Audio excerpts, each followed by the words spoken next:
Good evening, everyone, and welcome to the University of Melbourne's Water Security Seminar Series, Returning Flow to the Murray-Darling.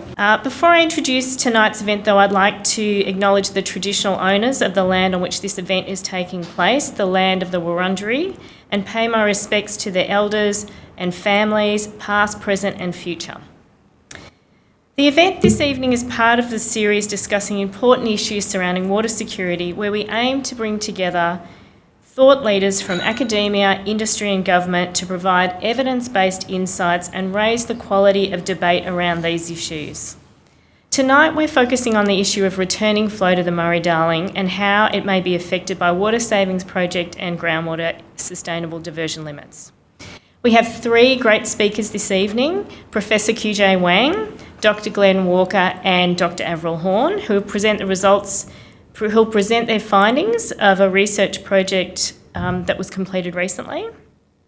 And this will be followed by a panel discussion, which will include Dr Matthew Bethune from the Murray-Darling Basin Authority, Claire Miller, a former journalist and ministerial advisor, and QJ Wang from the project team. So to start, I'd like to introduce in a bit more detail our first three speakers. So Professor QJ Wang from the University of Melbourne. QJ's research is focused on water forecasting, both short-term and seasonal, and how forecasts can be used in water management. He previously led irrigation research with Victorian State Government. Dr Glenn Walker is a groundwater hydrologist with more than 30 years' experience in salinity and groundwater research with CSIRO. And since retiring from CSIRO, he's been a member of the Independent Scientific Committee for Coal Seam Gas and Large Coal Developments and the Murray-Darling Basin Authority's Independent Audit Group for Salinity. Dr Avril Horne is a water policy specialist with a rare combination of experience across economics, hydrology and policy. She has 15 years' experience across a range of interdisciplinary projects, and she spent time consulting government and academia. So with that, I'd like to welcome Professor Wang to the stage.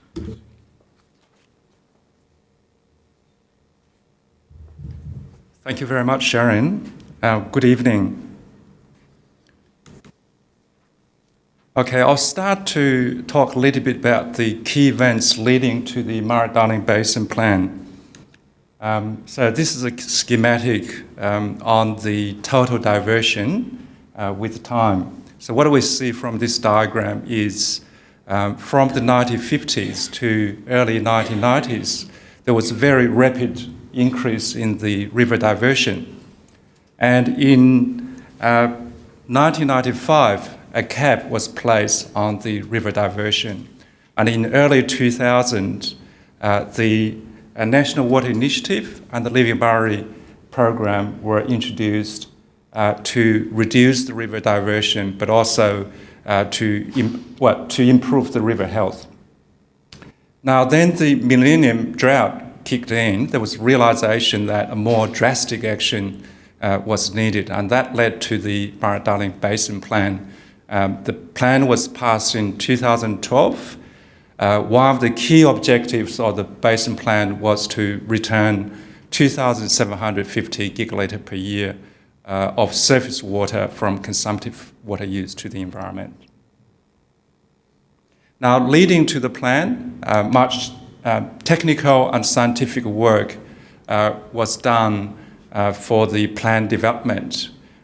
During that process, 6 risk factors were identified. So here are the 6 risk factors: climate change, increased groundwater extraction, farm dams, forestry, improved water use efficiency, and bushfires. So some of the risk factors were considered as of low risk.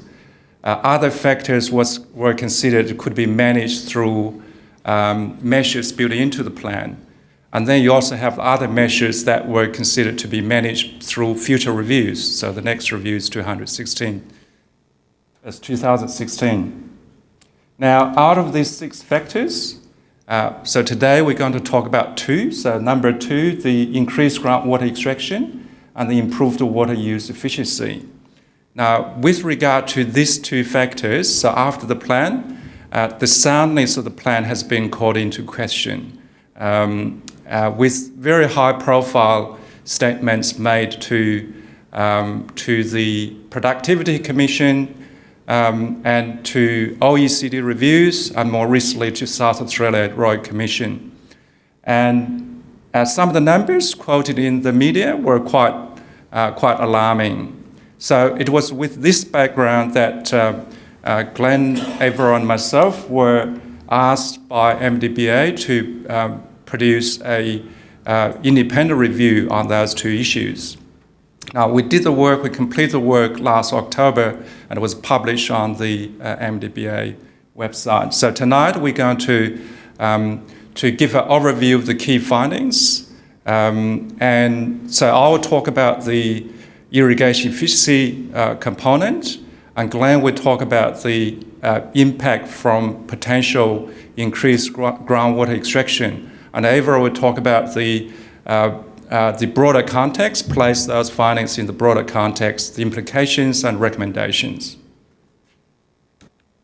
As I mentioned already, so one of the key objectives of the Basin plan was to recover 2,750 gigalitre of water, surface water, back to the environment.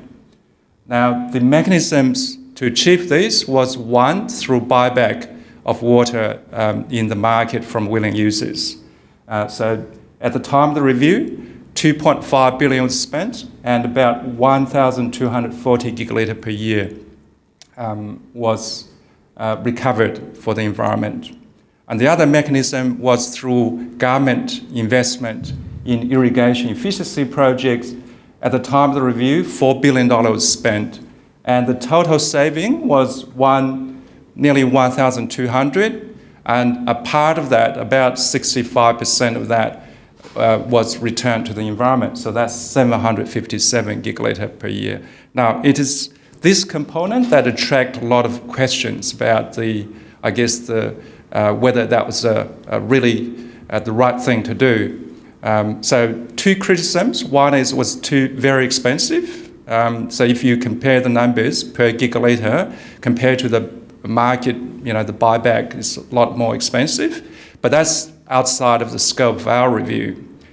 So second question is really about, is that saving real for the environment? Now, the reason for asking that question is actually a very, very good question, and it has all to do with the got one missing slide. So the question is whether the 750 gigalitre is real, that recovery is real for the environment. And the reason for that, it has to do with the irrigation return flow. So when we divert water from a river for irrigation, not all that water will be consumed by the crops for evapotranspiration and evaporation. So some of that water will find its way back to the river through surface drainage, and some of the water will find its way to go to the groundwater, and some of that groundwater will find its way back to the river. So when we improve the irrigation efficiency, essentially we tighten up the leakage valves, if you like. And if the investment in the efficiency project to recover water for the environment, and when we don't account for the irrigation return flow, obviously you're actually going to not reduce the amount of not to actually recover the amount of water we intend to when we don't account for that return flow. Okay, so the answer to that is no, not all that is going to be real. And the real question is how much of that recovery is real. And there have been various kind of numbers that's been coming up, and through some of the studies, so it really shows that there's large uncertainty with what is possibly real. From possibly negative even, that 757, it's actually the real recovery is negative, down to the number quoted by this study, which is by this ABC story, which is the midpoint kind of estimation, and it's really about 10% or 70 gigalitre. That's the real savings according to that estimate. So clearly, if we spent $4 billion and recovered just 70 gigalitre, there's a problem, obviously. So the real question is really, how much is real? So it's really $4 billion question. And if we think about the $4 billion that yet to be spent, it's an $8 billion question. Now, our review team's got the job of providing an answer to that question, but with a very small budget. Okay, we start off by looking at the project, the nature of the projects. So ranging from, so this is the list for the off-farm projects, so mostly the infrastructure project. So ranging from very big projects like the Groundwater connections projects, nearly $2 billion projects, to some much smaller project. But what you see is actually a mixture. Some is actually about decommissioning of very large area of irrigation, and others about upgrading the infrastructure, but at the same time also retiring land. So it's actually not just about reducing the surface drainage or the seepage. So it's much bigger. And metering is a very important part for a lot of the infrastructure projects. Now, a lot of investment have also gone to on-farm projects. And you can imagine that with that amount of money, a huge number of farms would be involved in the process. The kind of measures in those on-farm projects, including things like drainage reuse, laser grading, installing sprinklers and other kind of, like salt moisture monitoring, so you have a better irrigation scheduling and so on. So a range of different type projects. Now, by us going through those projects, understanding where the savings could come from, so we construct some conceptual kind of representation of the water pathways. So one for the irrigation delivery, kind of structures, systems, what would be the water pathways and how would that water eventually get out. And very important part is thinking about the metering element as well. So even though it's kind of not water balance, but for accounting purpose, but also thinking about the drainage diversion. So not all the water that's somehow got to the drain returned to the water, and some of the water would be reused on farm. And we also got a conceptual diagram for the farm as well, the various elements. Again, some that tail water gets recycled within the farm, but you also have water going to the district, and that water, part of that water would be diverted back to the farm for reuse. And also the seepage coming from the farm. But a lot of those projects, on-farm projects, as part of the requirement, there needs to be certain standard of metering. So metering, again, is an important part of the projects. Okay, so through those conceptual diagrams, we translate them, that's the groundwater component as well. We translate them into accounting equations. So this one set for the off-farm project, another set for the on-farm projects. We then applied those equations to consolidated projects. And so here just a list of the consolidated projects for Victoria. So there's also projects for New South Wales and South Australia. And we had to do a lot of digging in terms of data, so trying to get data from various sources, including from the government, from project reports, from audit reports, and from, in some cases, we have to make assumptions from journal papers and some grey literature.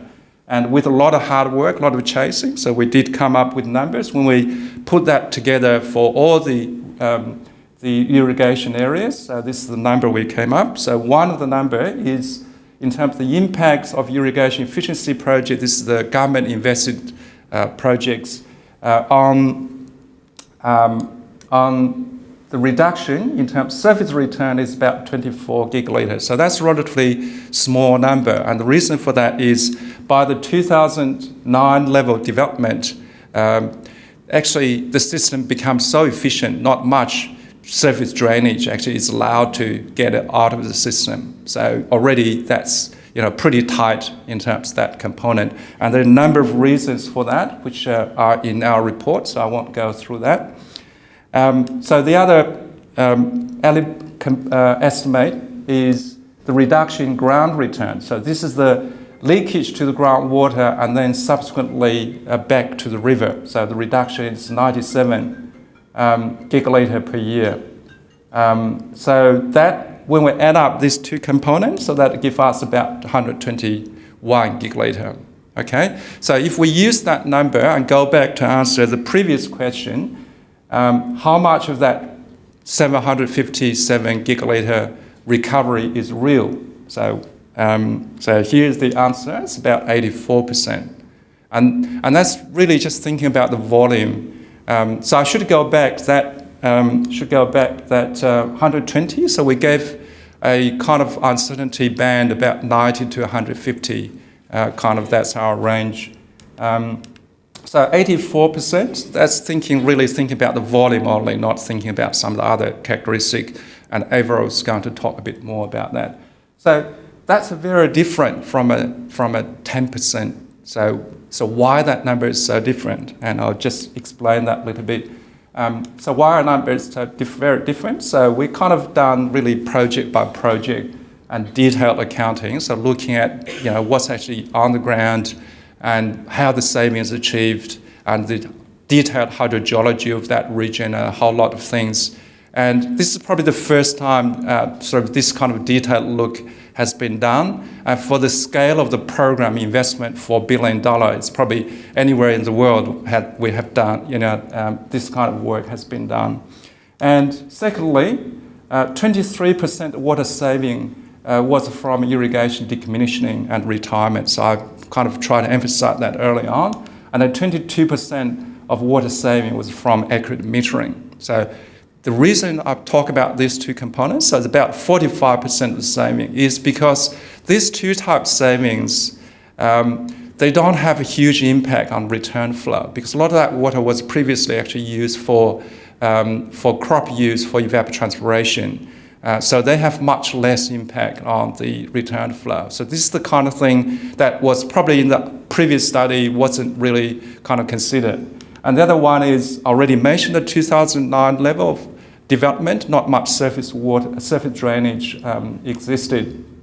And the other big one is really the groundwater river connectivity factor. So in our study, we use that to link the seepage reduction and the and the river flow reduction through this groundwater river connectivity factor. So the idea is if you have 1 gigalitre reduction in terms of seepage going to the groundwater, that doesn't translate into 1 gigalitre reduction in river flow because the system is not perfectly connected to the groundwater and the river is not connected. In fact, this concept is also used in the assessment of the impact from potential increase in groundwater use.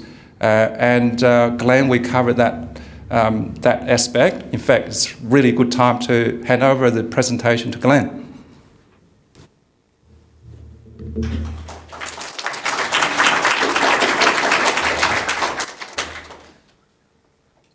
Okay, thank you, QJ. The two issues that QJ described as the subject of our review have a common element, and that is that the majority of the impact, or all of the impact, occurs via a groundwater pathway, and that's between the surface water and the point of action on the groundwater system. So for water use efficiency, it's a reduction in the recharge that occurs under irrigation areas, or it's the groundwater pumping. The variable that we describe that is a connectivity factor, which describes the ratio of the volumes of impact to the volumes of action, whether that's volumes of groundwater pumping or recharge. that occurs within a certain time frame. So we often groundwater processes can be very slow, so we often only, from a management point of view, interested in something up to about 50 years within this context. So that a lot of hydrogeological complexity is synthesised in a single number, and by thinking of a single number, you can start thinking about groundwater systems across the whole basin and start categorising them in terms of the degree of connectivity. And so hydrogeologists over a period of 15 years have, at the very least, have categorised systems where they're highly connected, and we might expect a connectivity of, say, greater than 70%, or low connectivity, or where it's maybe below 40%. But where there's a lot more information available, then you're starting to move towards more objective information. And certainly for the irrigation areas and that where groundwater models exist, you have the opportunity to use the outputs of the groundwater modelling in a more objective fashion to assess that connectivity. So for the two parts, the two issues, the water use efficiency, which is about irrigation areas, have relied mostly on those groundwater modelling outputs, whereas when we start in the second part, which we'll just start in a second, it deals with across the broader basin where there's more variable information available and more variable objectivity. The context of the groundwater SDLs is that for the first time, the Basin Plan had set an extraction limit for groundwater across the whole of the Murray-Darling Basin and for groundwater systems at various depths. Previously, a lot of that area, there was no limit on extraction, probably from the point of view that there wasn't actually much pressure on those groundwater resources. The groundwater was often too saline, transmissivity may have been too low, or the systems were too remote from where the demand was. But nonetheless, if the limitations could be overcome for that water to be used, there could be large volumes of groundwater that could be used and have an acceptable environmental impact just from where they are. So it probably shouldn't be surprised that maybe the extraction limits would end up being high. So if you start looking at numbers, the current groundwater use, this is the average from 2003 to 2017, is around about 1,300 gigalitres. The actual commitments that existed prior to the basin plans, and that's what we call the baseline diversion limit, that ends up being closer to 2,400 gigalitres or over 1,000 gigalitres higher. And then when we look at the sustainable diversion limits, which are formed by each of those units across the basin, each being set at an extraction limit, and then you aggregate it, you end up being another 1,100 gigalitres higher. Now, it's really that large, and we call that the unassigned water. And it's the large volumes of unassigned water that has created concerns for some of the external commentators. That at the time that you're spending billions of dollars recovering surface water entitlements for the environment, you have over 1,000 gigalitres of unassigned volumes of water, and that if that was used, then that would have an impact on the streams. Theoretically, if all of that water was extracted right next to a connected stream, you could have a 2,000 gigalitres impact. But that's implausible because you're not alone just because the extraction is unlikely to occur in a focused area like that, but the policies of the MDEA and the state jurisdictions are to discourage the unassigned water in areas where it's highly connected. Okay, and indeed the numbers should be quite a bit lower, and so when the MDBA had provided an estimate as part of the formulation of the plan, the number that they estimated was around about 194 gigalitres per year, or about 9% of that theoretical maximum. Now that hasn't really still allayed the concerns of some of the commentators, for some good reasons. That number in itself is significant, but when you build in the uncertainty associated with some of the connectivities and things that are across it, it could be that the number could be quite a bit higher. And so we, as part of the project, we looked at the sensitivity to the connectivity factors. However, there's another pretty large uncertainty that exists, and unlike the water use efficiency project, which is about actions that have already occurred or things that are in the process of being implemented, we're largely talking about hypothetical future extractions. And so the location and timing of those extractions have a large uncertainty around it, and we really need to deal with that as looking at future scenarios rather than something like sensitivity. So if you look at the starting point for doing that is to start looking at what the current use is. And if you can see the plot there, that shows the groundwater use from 2003 to 2017. And there's no obvious trend in that over that period. It's certainly not getting closer to the grey line that's at 3,500 gigalitres. So it doesn't give you, it shows that there's not much of a risk immediately, and it also doesn't give you much clue as to what might happen into the future.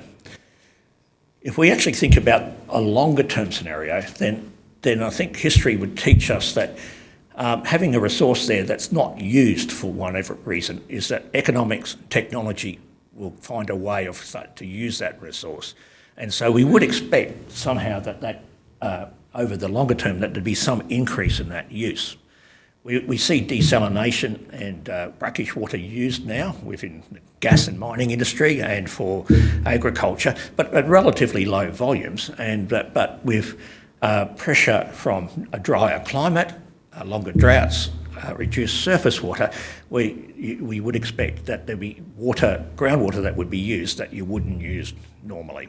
And we see some of that in the recent drought.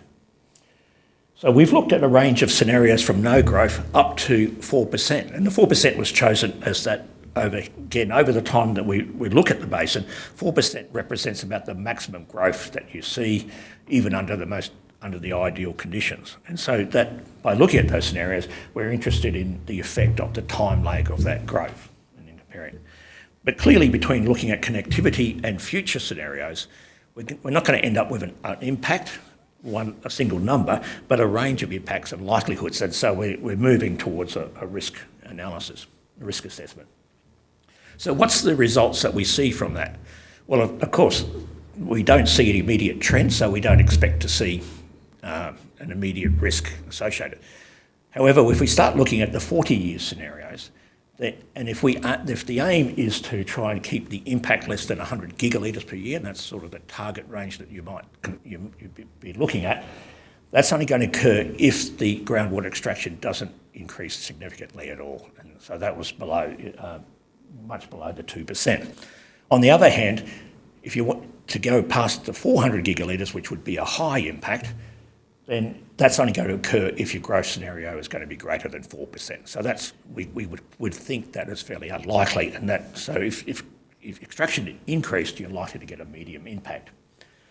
If we look at the issue of the unassigned water and the high volumes that was largely a part of the concern, we see that the actual impact from unassigned water being used is actually very low. It's in the tens of gigalitres.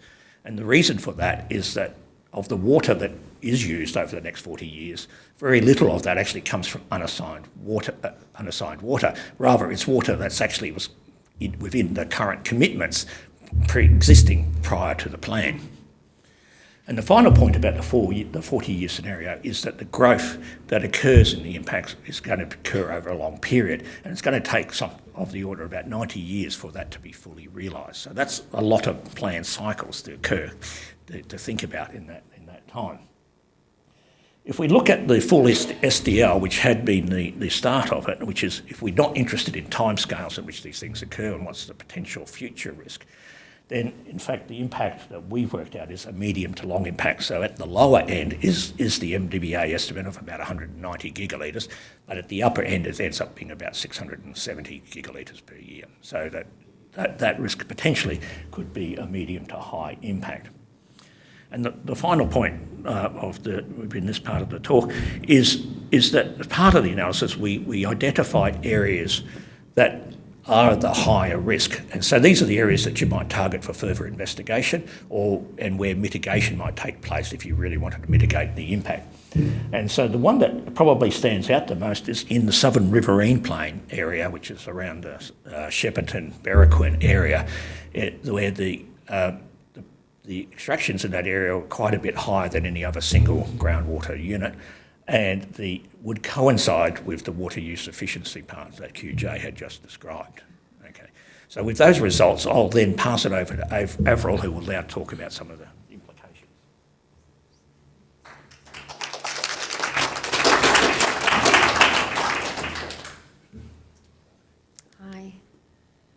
Hi. I want to go right back to a point that QJ made early on about the purpose of these irrigation efficiency type projects, and I'm going to focus here on irrigation efficiency projects because they're already underway, whereas as Glenn just spoke about, the groundwater implications are yet to be sort of felt.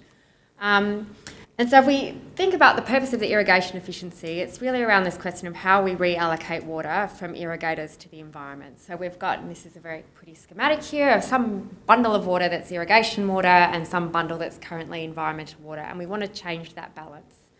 And the reality is there's really only a certain number of mechanisms that we can use to do that. The government's only got so many options about how you move that water.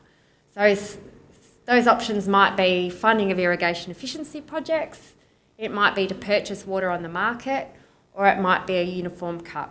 And the thing that's different about these various options is who pays for it and whether it changes the productivity. So funding irrigation efficiency projects, the government's putting money in, and the aim is not to reduce the overall area of productive land. Purchasing water for the market, the government's paying, but it may decrease the area of productive land. And if you have a uniform cut, then irrigators are actually paying for that.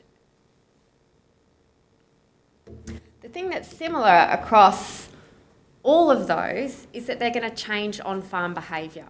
So if extraction is reduced in some way, farms are either going to adjust what they do on the farm by reducing the area that they irrigate or changing their on-farm practices so they can irrigate the same area with less water. And that's going to happen regardless of how you reduce their supply.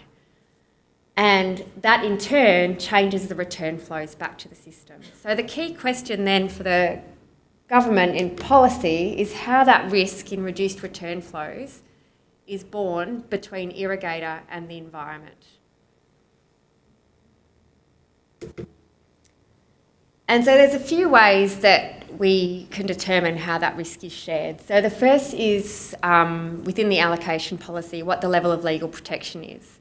So at the moment, those uncredited surface water and groundwater return flows have no legal protection. So those return flows that come from the farm, they don't belong to the environment. So whether it's through government-funded irrigation projects or whether it's a farmer's decision because they've entered the water market for some other reason or they've changed their crop, anything they do on their farm that changes return flows is going to have an impact on in-stream flows, and the environment has no legal right to that water. The transfer of water through irrigation efficiency projects to the government creates this environmental entitlement with the same legal protection as irrigation entitlements. And the important thing about that water is that it can also be actively managed. So as opposed to just entering the river system through groundwater seepage at an uncontrolled time, there's now a parcel of water in storage that the government can call on when they want to benefit the environment. And so this confusing plot here is showing the darker line is what a natural flow pulse in a river would look like. The green line is what the flow in the river would be if it was just irrigation water.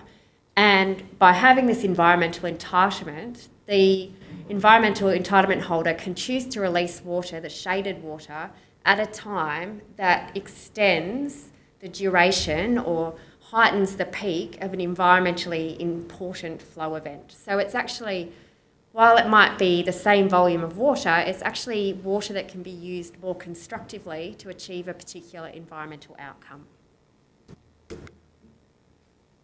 The second way that we can think about who bears the risk is around the water allocation policy. So if we think about the water allocation policy for New South Wales, Victoria section of the Murray, the MDBA River Ops has got the job of determining how much water is in the storages, and they then make a decision based on that total amount of water in operational control on the expected volume of losses that it will take to just deliver water through the system. And they remove that water from the equation and say only what's left over is available to allocate towards entitlement holders. So if we have reduced return flows, that volume of losses and the water you need for conveyance delivery in the system increases. And so before they allocate water, they've removed that from the system and they say, well, now we've got a reduced pool of water available to allocate to entitlement holders. So in that case, you would expect to have the risk of reduced return flows shared across all entitlement holders, not just accounted for against environmental water. It's a little bit different when you cross the South Australian border because the way that South Australian allocations work is different. They have a passing flow across the South Australian border, so it's not quite the same balance between the way environmental water and entitlement water is shared.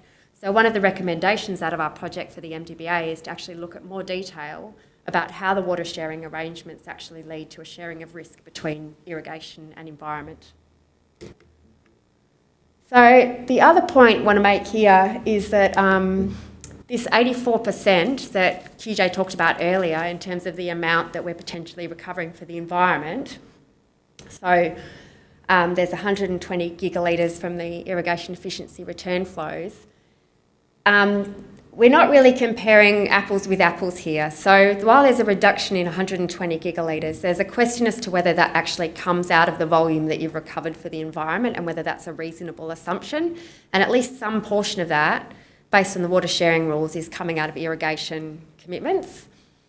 Because you can actively manage it, the volume of water is potentially more valuable to the environment as a held entitlement as opposed to return flows.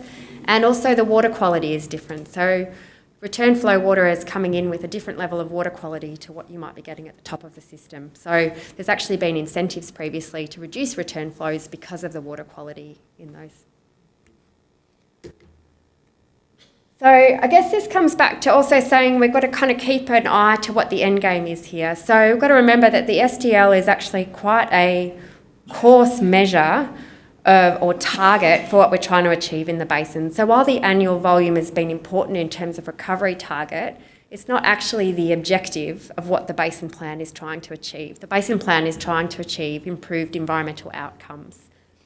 And so I've just pulled up this figure here from the basin scale evaluation of Commonwealth water, and across the bottom there is the percentage of total wetland area that's been inundated with Commonwealth environmental water, and each of those lines is a different year of monitoring data. And really why I'm putting this up here is to say that by being able to actively manage water, and with the water that they've already recovered for the basin plan, they're actually being able to target specific areas of environment and achieve environmental outcomes with that water. So whether the reduced volume from return flows is environmentally significant or not is a different question to what the annual volume ends up being. So going forward, there were a number of recommendations that came out of our report. The first is to really go back and look at those risks that QJ put up earlier, the 6 risks that were previously assessed, and set up a systematic review of those to look at which ones are important and where they are important, prioritise the effort for those risks. So we can put a lot of effort into refining modelling for these, but we can't model everything to X degree of accuracy. There has to be a level of prioritising where effort is. And then improve the models based on those key risks and where that uncertainty is important. One of the things, and unfortunately for QJ, he bore the brunt of this, one of the problems we had in this project was actually trying to pull together all this data on irrigation efficiency projects from a huge range of different reports and sources. So if the MDBA is going to regularly undertake these kinds of risk assessment, to have a systematic way of storing and collecting information on these projects to allow ready review. And then finally, there were a couple of regions in our report that were identified as already being potentially high risk, where detailed modelling could be warranted now. So that was the other recommendation for the MDBA. And that's me done.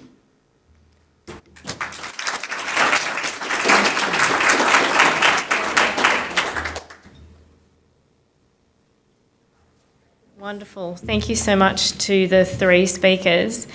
We're moving now to the panel discussion part of the evening. So I'd like to invite QJ, Claire and Matthew to the podium.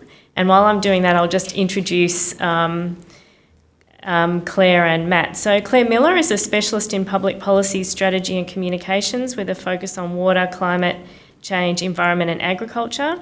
She was a journalist with The Age for 20 years, a senior policy advisor to the Victorian Water Minister, and the policy strategy manager for Dairy Australia.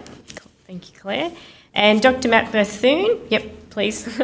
Dr. Matt Bethune is a hydrologist with over 20 years of experience in state and Commonwealth agencies, leading a range of different research, policy and technical programs related to water resource management. So welcome, Matthew. And now we move to our panel discussion. Oh, too many things going on. Okay, so I think we need to use these, is that right? Yep, okay, great. So, as I mentioned before, we'll be using Slido to feed questions through to the iPad, which I'll ask the panel, but I'm going to take some liberties as chair and actually kick the process off. And I just wanted to start with QJ to say, QJ, if you could just give us, to wrap up that presentation, just a snapshot of the 3 key things that you think are the takeaways from that project. Okay, the first one's really about the irrigation efficiency project, the impact on river flow. So our estimate is 120 gigalitre per year, and that's, substantive number, but it's much smaller than the number that would undermine the plan. So in broad things, the plan is still pretty sound. So that would be one message.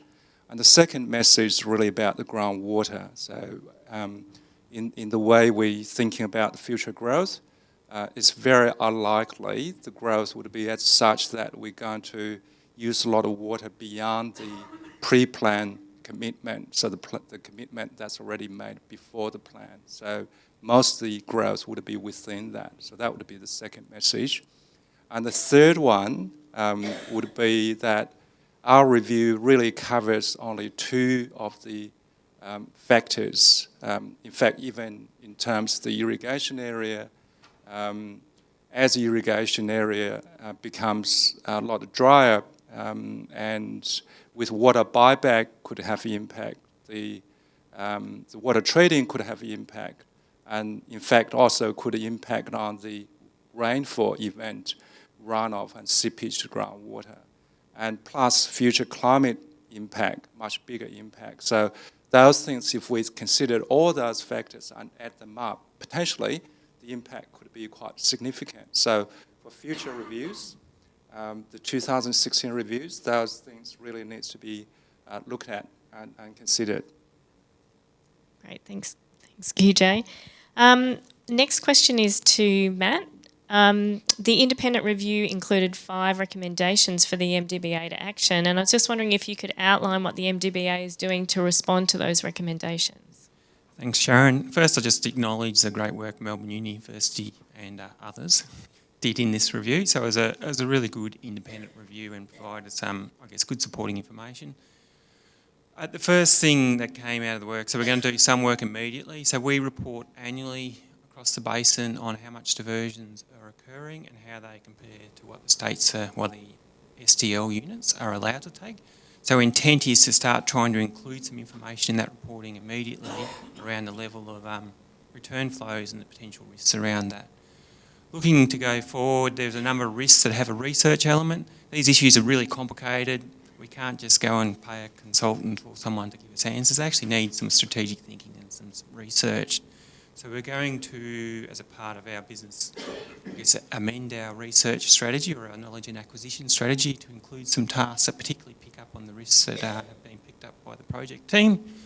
And as we do that additional research and collect information, we'll be feeding that into our 2020 evaluation of the Basin Plan, looking at how the Basin Plan's tracking.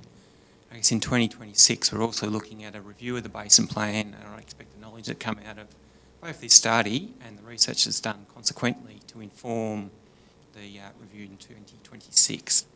So again, thank you to the reviewers. Great, thanks Matt. And last question from me, just getting the process rolling, is to Claire. Welcome, Claire. over the last few years, there's been increasing communication by the media, and QJ had a slide that showed that. Increasing communication by the media of researchers with diverse views on high-profile issues. I'm wondering if you could tell us how you think that's impacted on the success of reform processes and public trust. I think the headline takeaway is I don't think the media coverage or the way the media has covered these very complex and diverse views has actually helped, and it is actually sort of stifling or sort of holding back the success of these reforms.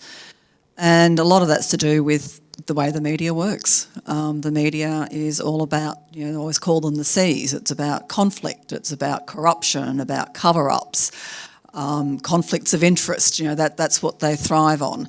And if you can put a political overlay into that, even better. And so I think this is actually a really good example, this particular issue of return flows, of how difficult it is to, and how you probably shouldn't rely on the media to be helping to educate and explain and convey these diverse views and the scientific debate in the context of ideas around these sorts of reforms. Big numbers were very appealing to the media. I think most people, in public opinion, would have the impression that the Basin Plan is not working and that it's been a $13 billion failure, and that the only people who have won out of this have been big bad irrigators who all must waste water. I mean, how can you grow rice or almonds or anything else unless you're wasting lots of water? And these are very powerful narratives that feed the way the media cover it. The fact that that's not true isn't a particularly sexy headline, and it becomes difficult to counteract that kind of coverage without the media then turning it into a conflict between academics. See, they can't agree. And that's not what you want either. You want a sensible, rational discussion to work through what are incredibly complex problems to be resolved at multiple levels in what is a world-first reform of this scale. Great, thanks Claire. Okay, turning to the Slido technology, and I'll do another little plug for people to send your questions through on www.slido.com. The first question that's come through is, why do we see groundwater as an unused resource if it's in the ground? Why don't we leave it there as it's an actually desirable environmentally desirable option?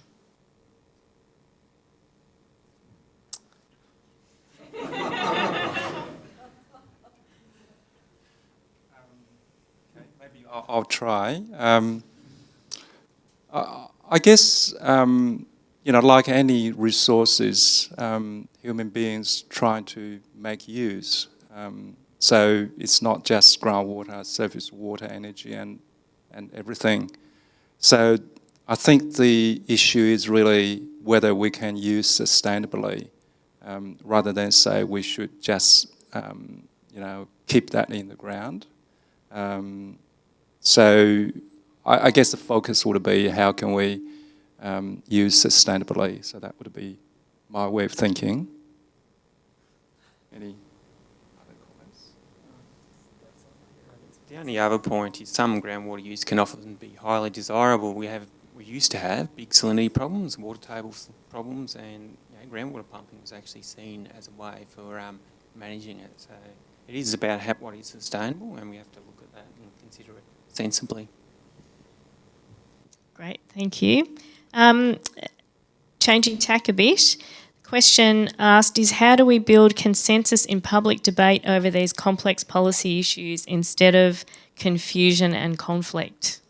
That'd be one maybe for you, Claire? If I had the answer to that, I'd be a very rich consultant, I think, because I'd be able to fix multiple contentious issues, starting with Adani. Ooh, no thanks.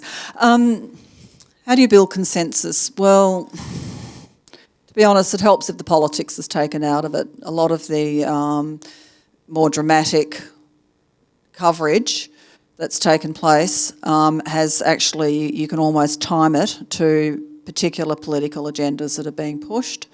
So, for instance, the whole issue of the return flows came up around the time that there was argument about whether or not to disallow the findings of the Northern Basin Review, which was built into the Basin Plan.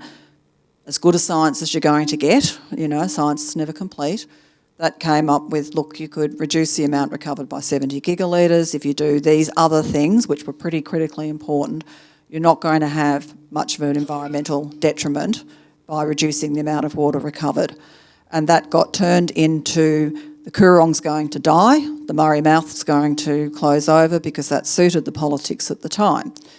And so all these issues, these more complex issues, just got taken away, and we saw, for instance, that it got pulled then into the narrative of Barnaby Joyce is the devil, we're trying to destabilise a coalition government, and so we're going to do anything we can to do that. And so reason and consensus went out the window. So I think the best way to get consensus and sensible debate is to get the politics out of it, which I think is probably wishful thinking on my part. I'm sorry to tell you this, these decisions end up being political.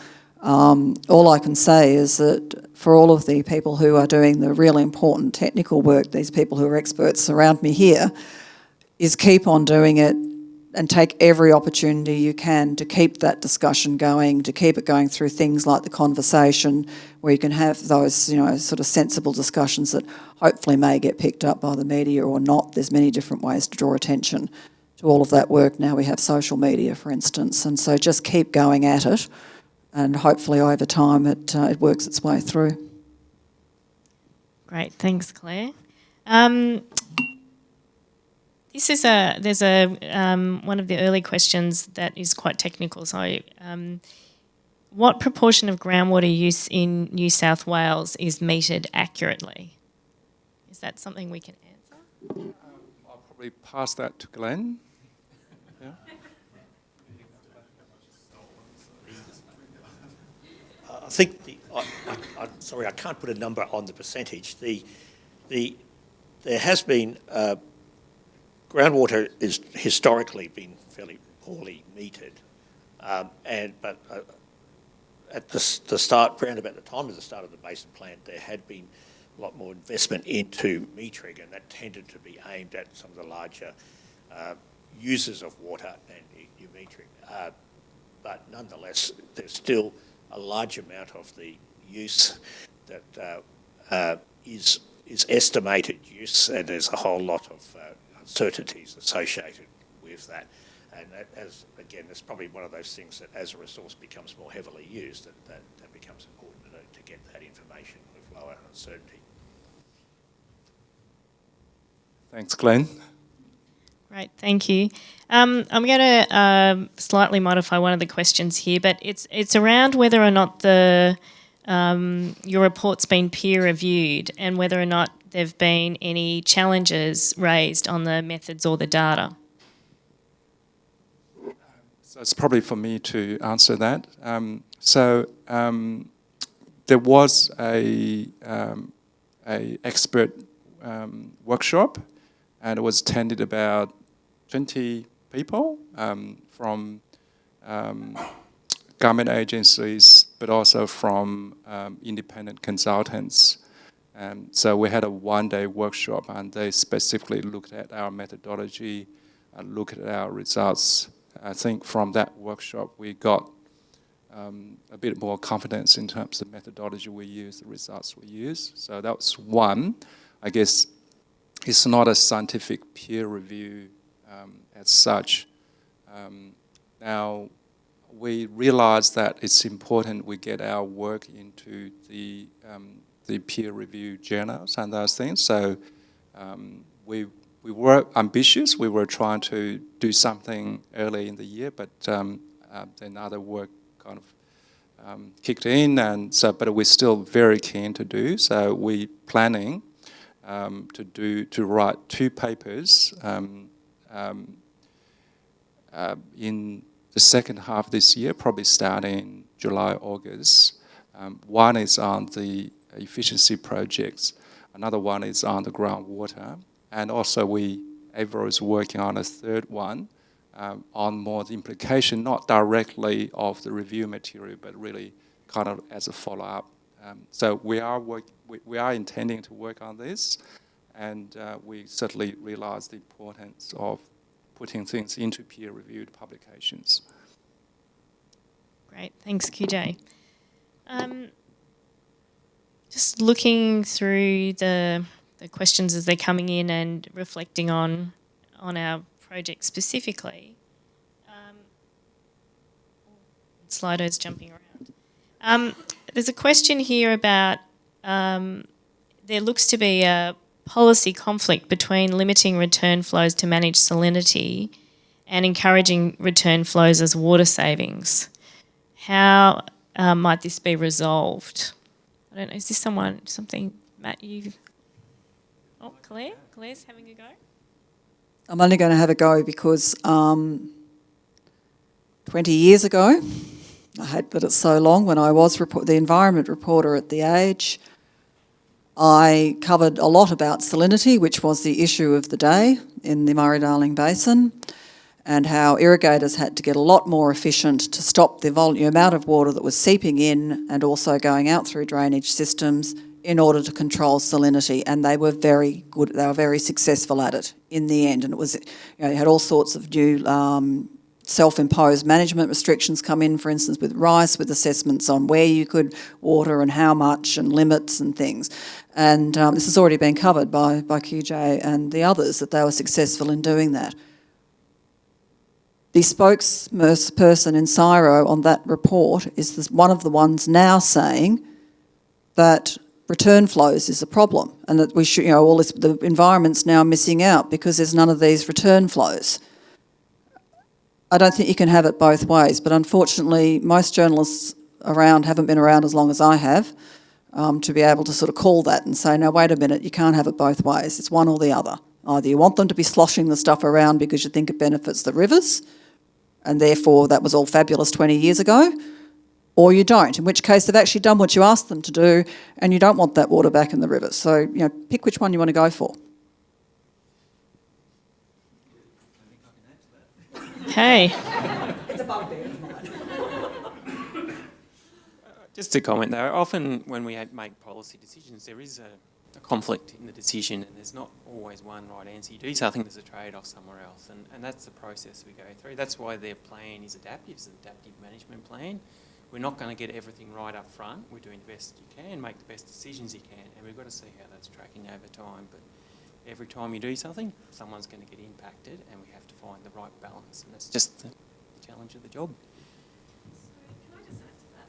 So have you done any thinking about where the balance might sit now and how you might sort it out?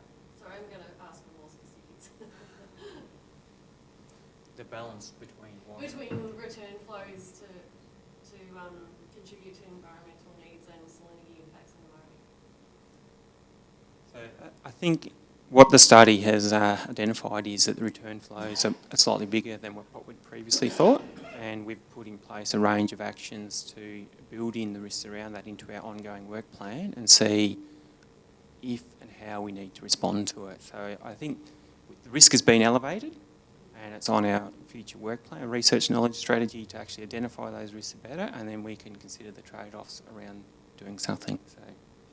So it's on the to-do list, but we don't have an exact answer yet, I would say.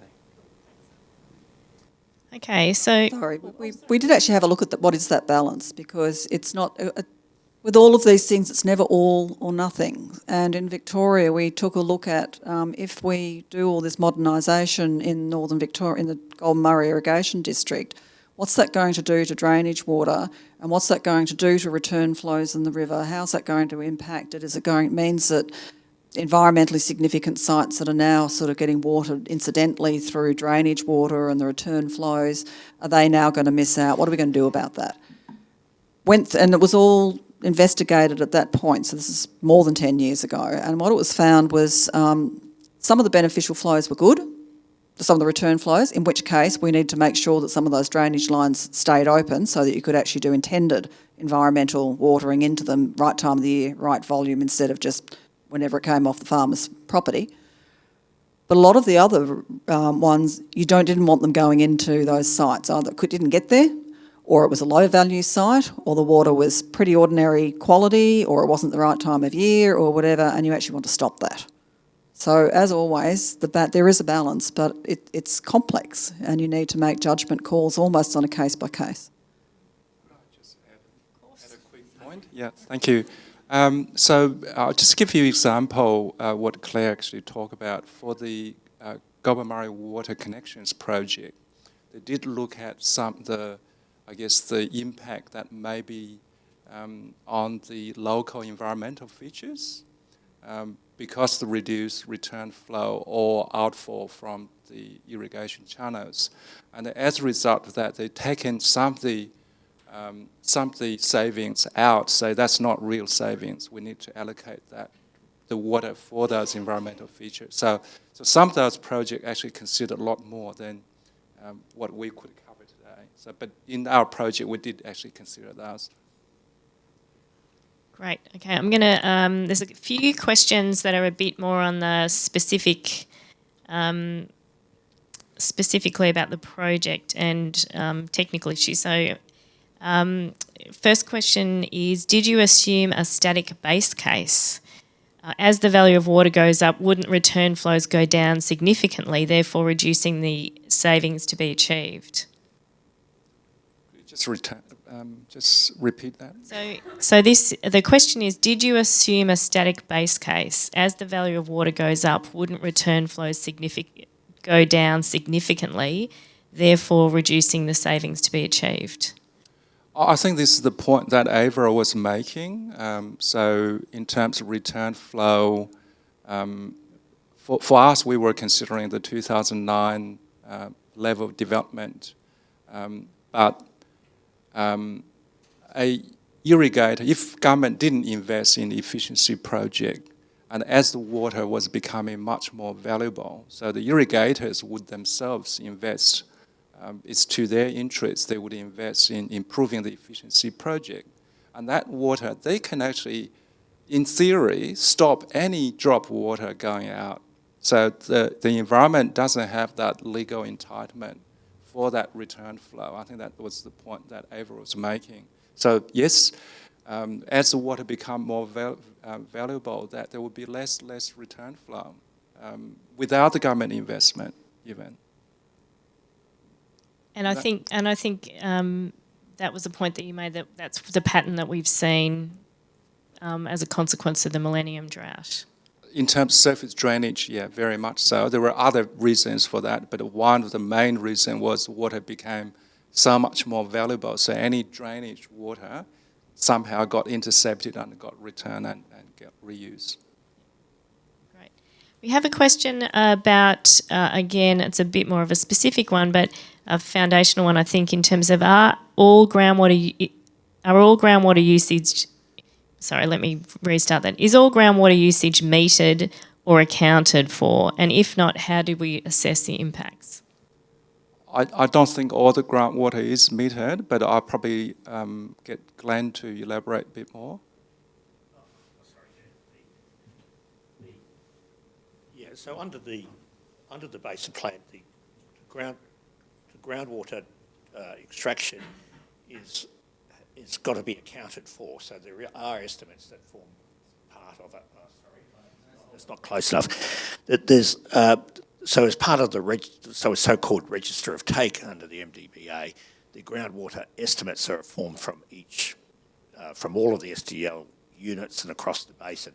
So there is an assessment of that, but as mentioned before, some of that is estimated and probably over time. Well, I showed those estimates from 2003 to 2017. The methods of estimating it had improved as time went on, and some of the metering has changed.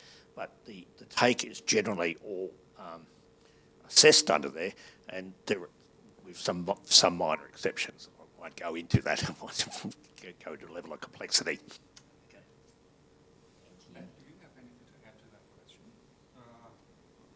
The only thing I'd add is we report on groundwater usage across the basin every year as a part of our annual take report, and I would think in there'd be an estimate of the amount of take they think is measured. I can't tell you the numbers off my head, but they're available. Every year we produce a report with those numbers in them, which if anyone's interested, I'm happy to send a link to. Thanks, Matt. I've got one here that I think is another one that is for you, but I'm not sure if... Anyway. Well, what was the rationale for raising groundwater SDL at all when we were seeking to reduce overall diversions?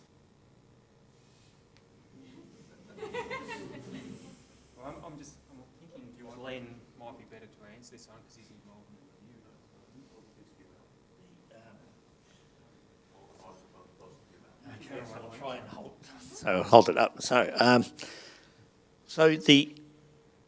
So my understanding of what happened is that when you look at the processes of the Water Act, which is the first part, you look at what level of groundwater can you take and still have an environmental impact. Then, as I mentioned, in fact, you could take some of that larger volumes. So the first part, which is looking at what they call the environmental sustainable level of take, would end up as being a much higher number. Then how you then come back to forming an extraction limit then becomes a number of policies that then come in, and it comes back to how much of a precautionary approach that you would want to take in how high you want to set up. But the first thing is that it really comes back to, if we actually pumped this groundwater, what would the level of risk would be to the four risks, which in groundwater tended to be the aquifer resource itself, groundwater quality, base flow to streams, and groundwater dependent ecosystems. So for each unit, they were tended to be assessed and come up with ESLT, but then policies come back into, depending on surface water or the level of precaution that one wanted to take.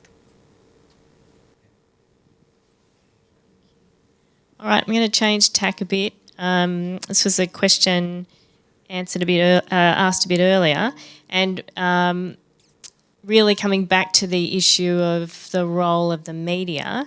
And the question is, the media scrutinises, why would we not want them to add value and transparency to process? Yes, the media plays a really important role. It does scrutinise, it does add value. I'm not saying it doesn't. It doesn't necessarily mean, though, that the coverage always reflects the full diversity of views. It doesn't always mean, though, that the coverage is responsible. There are journalists out there who think that the way to deal with a controversial issue in the environment is you have he said this, she said that, you give equal weight to both of them. That's a balanced story, isn't it? If you're talking about something like water allocations, about policy levers and questions about environmental outcomes and how river operations work and how socioeconomic, complex socioeconomic impacts, just a he said, she said, and it's two binary opposing views is not going to really help the debate. I would argue that what we really need is media that really does scrutinise the underlying research and reports it sort of fairly as a context of ideas rather than final views. And I think the article that you had up there is a perfect example of this. What I'd say is not helpful journalism when it could be very helpful in helping people to understand just how complex this is, this whole reform over 12 years. Because that article was published in March 19 from memory. And it gave all weight to a piece of research saying that the losses effectively were in the return low losses, undermining the environmental thing, were around 630 gigalitres, which is exactly the same number that had got all the headlines 12 months earlier. So they repeated it again because now that had been published in a peer-reviewed journal, and even though we'd subsequently had an alternative by equally credible and terrific researchers in between that had come out, that barely got headlines at all. And it got a couple of lines mentioned buried way down the bottom of that story that was published. And it was almost as if the work the MDBA had done and that Melbourne University had done had never happened. That's not really helping or adding value to public understanding of, the complex trade-offs and things that are involved in a reform of this sort, and that it keeps changing too, like it's not fixed in time. I'll just add a little bit to that story. So the ABC did contact us the night before, so 9 o'clock, for a early morning 6 o'clock interview. And that was after the journal paper was published. So the intention was to review the authors, but also getting us to get a response. So our response that night was we needed a little bit of time to see the journal paper before we come into the debate. And then, so we basically said, look, can you give us some time? We'd like to, respond with a little bit of study of the paper. But then the story came out, so University of Melbourne refused to comment. So that was the story coming from that article. Okay. Coming back to the project again, I think this one is for you, QJ. Have you estimated how much the return flows would have been reduced due to changed irrigator behaviour from the drought plus the drying impacts of climate change? No, we haven't done that. So we assumed the 209 development level. So that was the start. In terms of some of the irrigators' behaviour during the millennium drought, that was already taken into account. So that was in a way was taken into account, but not any behaviour change since the 2009. Climate change, we haven't, but we did made a very a quick attempt in terms thinking about the water buyback. What would the impact would that have? So the water buyback, that's taking water out. A lot of that water again would have previously used for evapotranspiration, not necessarily lost through drainage and so on. And we placed those buyback at the same distribution geographically as the efficiency project. So our conclusion came up. So that would be probably 5% of the buyback. Would have impact on return flow. So the buyback itself also has an impact as opposed to 16%. So that's the bit of work we did. But I think the climate change, the impact would be far bigger, and it's probably something that needs to be done in the future. Okay, thanks, QJ. Now, unfortunately, that we've reached the end of the time that we have available for the panel discussion. So hopefully I'm going down here and not knocking over the plant. If you would join me in thanking the panellists for their presentation. And I've come down here to also move the slides on to be able to do a little plug for our next water security series, which will be held on the 6th of August, and that will be about the Melbourne Region Healthy Waterways strategy. So please join us for that next seminar. And thank you for your attendance this evening.